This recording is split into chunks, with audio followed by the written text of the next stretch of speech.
Welcome, dear friends. Today we are going to learn about tuberculosis. Tuberculosis is commonly called as TB. The objective of this video is that upon completion of the topic, the student shall be able to describe the etiology and pathogenesis of tuberculosis, name the sign and symptoms of the disease, mention the complications of the disease. The outcomes are the student can suggest diagnosis and treatment, can suggest preventive measures, and can create public awareness about tuberculosis. Now, let's take a minute and think about what exactly we all know about tuberculosis. Now, let's take a look towards tuberculosis in detail. Tuberculosis, as I told you, is also called as TB. It is a serious infectious disease that mainly affects the lungs. The bacteria that cause tuberculosis are spread from one person to another through tiny droplets released into the air via cough and sneeze. It is caused by Mycobacterium tuberculosis, that is MTB bacteria. Tuberculosis generally affects the lungs but can also affect other parts of the body. Most infections show no symptoms, in which case it is known as latent tuberculosis. About 10% of latent infections progress to active disease, which, if left untreated, kills about half of those who are affected. Active infection occurs more often in people with HIV or AIDS and in those who smoke. There are 10 million active cases of tuberculosis. Death rate is high in developing countries. The etiology for tuberculosis is it is a form of large group that only 3 relatives can cause you tuberculosis, which falls in this category of Mycobacterium tuberculosis complex and which are obligate parasites that can cause TB disease. M. tuberculosis complex includes M. tuberculosis, M. bovis and M. africanum. Out of this, M. tuberculosis is the most hazardous strain because it has spread to whole wide world, whereas this M. bovis is it causes TB to the kettles. This can cause TB in humans when the particular person he drinks the milk which is obtained from the M. bovis affected cattle. Otherwise, M. bovis it cannot cause infection directly into the persons. And M. africanum, it is a disease or it is a strain which is only limited to the African part of the world. They have been found in soil, milk and water. These are atypical mycobacteria. These are rod shaped. They are about 0.2 to 0.5 microns in diameter and 2 to 4 microns in length. Mycolic acid is present in the cell wall, which makes it acid fast. It resists decolorizations with acid and alcohol. These are aerobic and non-motile. It multiplies very slowly and it also can remain dormant for decades.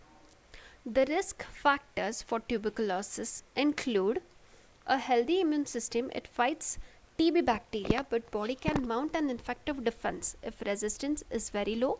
A number of disease conditions and medications can weaken the immune system, which mostly includes HIV AIDS, certain cancers, diabetes, cancer treatment such as chemotherapy, severe kidney disease, drugs which are used to prevent transplant resections, and drugs used in arthritis, Crohn's disease, psoriasis and malnutrition. So these are the risk factors for TB. The mode of transmission, it is mostly from human to human. The human beings they acquire infection with tubercle bacilli by one of the following routes: inhalation of organism present in the fresh cough droplets or in dried sputum from open case of TB, ingestion of sputum of an open case of TB or ingestion of bovine tubercle bacilli from milk of diseased cow. Inoculation of organism into the skin may rarely occur from infected postmortem tissue.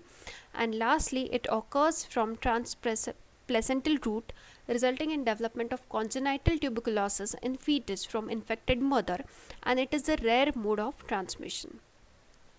Now let us take a look towards the types of tuberculosis. Lung is the main organ which is affected in TB, but along with that it can spread to other parts of the body as well. Depending on the type of the tissue response and the age, the infection with tubercle bacilli is of two types. The first one is primary tuberculosis and the second one is secondary tuberculosis. Now let's see what is primary tuberculosis. Primary tuberculosis, it is the infection of an individual who has not been previously infected or who has not been previously immunized. Okay, that person is called as primary to suffer from primary tuberculosis or Gons complex or childhood tuberculosis. The most commonly involved tissue from primary complex are lungs and lymph nodes. Other tissues are tonsils and cervical lymph nodes. Lesions may be found in small intestine and mesenteric lymph nodes. Progressive primary tuberculosis is particularly high in immunocompromised host, example in case of patients of AIDS. Now let's see what is secondary tuberculosis. The infection of an individual who has been previously infected or is sensitized is called as secondary or post-primary or reinfection or chronic tuberculosis. The infection may be endogenous from an endogenous source such as reactivation of the dormant primary complex, or it can from an exogenous source such as fresh dose of reinfection by the tubercle bacilli. Secondary tuberculosis occurs most commonly in lungs in the region of the apex.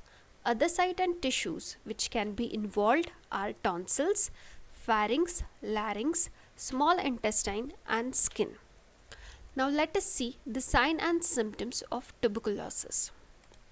It includes productive and prolonged cough for more than 3 weeks of duration, weight loss and anorexia, fever, night sweats, hemoptysis means blood in the mucus, chest pain, fatigue, chills. So these are the sign and symptoms for tuberculosis. Now let us see the pathogenesis. The entry of the bacillus, after the entry it gets locked in the pulmonary capillary. From there it is going to initiate initial response, and it is by the neutrophils, but the neutrophils they get destructed. Then there is infiltration by the macrophage which causes phagocytosis. If the macrophage or if the immunity of the person is very strong, then it is going to try to kill the bacteria. If it is not strong, then the macrophage themselves they die away, and when they die they are going to produce nitric oxide radicals and release some cytokines. Now these cytokines they are responsible for proliferation and recruitment of more macrophage at that point. Now the macrophage, the new macrophage who are recruited at that point, they undergo proliferation and they get converted into active forms of B and T lymphocytes. The T cells they activate the CD4 cells which elaborate again cytokines, tissue necrosis factor alpha and interleukins. The macrophage they undergo structural changes into epithelioid cells and they form aggregate and clusters which get deposited into the lungs at the apex portion of the lungs. The humoral humidity it is not so efficient and it plays a very small role in case of TB. The diagnosis is basically based on chest radiograph. If you see patchy or nodular infiltrates in the apical areas of the upper lobes or the superior segment of the lower lobes, then you can say there might be chance of TB. There occurs cavitation that may show air fluid levels as the infection progresses. You can also go for CT scan. This is done to diagnose the spread throughout the body. Miliary TB that is called as miliary TB, and to detect lung cavities caused by the TB. You can also go for MRI, and this is mostly done to check if the infection has spread to the brain or spine. You can also go for skin test. The infection with M. tuberculosis typically leads to development of delayed hypersensitivity to M. tuberculosis antigens, which can be detected by the tuberculin, and it is called as Monto test. About 2 to 4 weeks after the infection, intracutaneous injection of purified protein derivative of M. tuberculosis is able to induce a visible and palpable induration that peaks in 42 to 72 hours. You can also go for sputum examination. It is an essential to confirm the TB best, and mostly the sputum is collected in the morning before any meal. The sputum is examined for 3 days. It increases the chances of detection in small children, and if it is not possible, then you can go for examination of the gastric lavage. The smear should be prepared from thick, dirty part of the sputum and stained with Ziehl-Neelsen technique.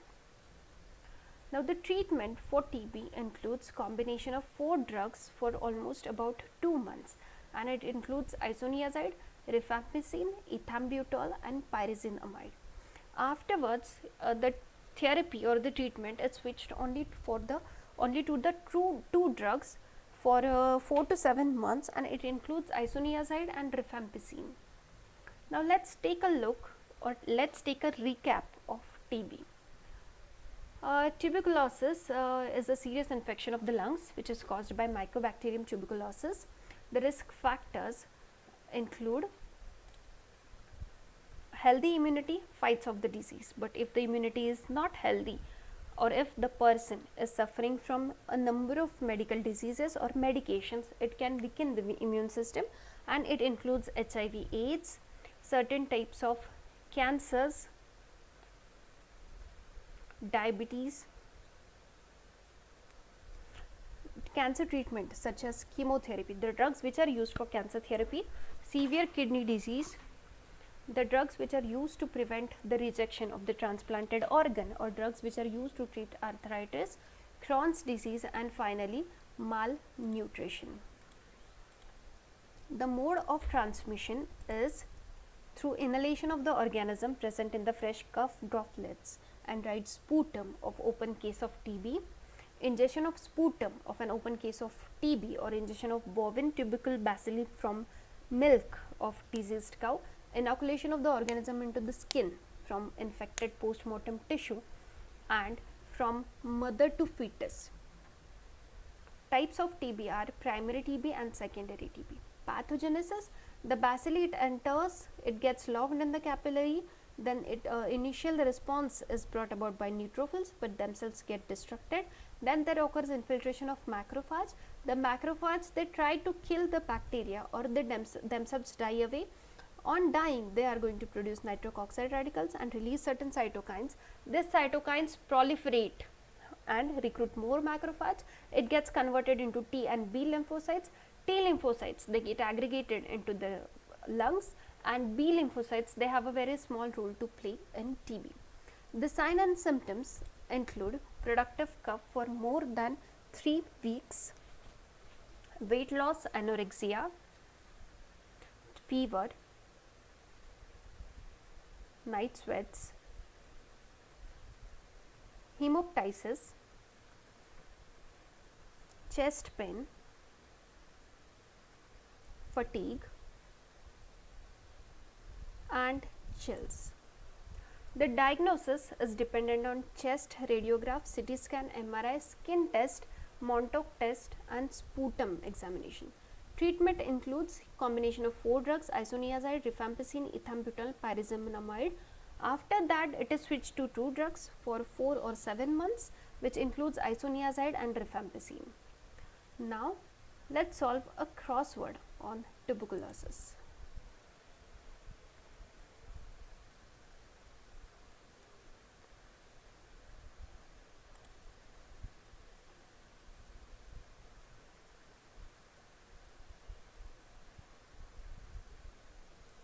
This is a crossword for tuberculosis. You can find the questions here and you have to note down the answers here. So this was about the quiz. Now let's quickly assess ourselves by clicking on this Google form. You need to fill your name, your roll number, and you have to answer these MCQs. So this was all about tuberculosis. Thank you.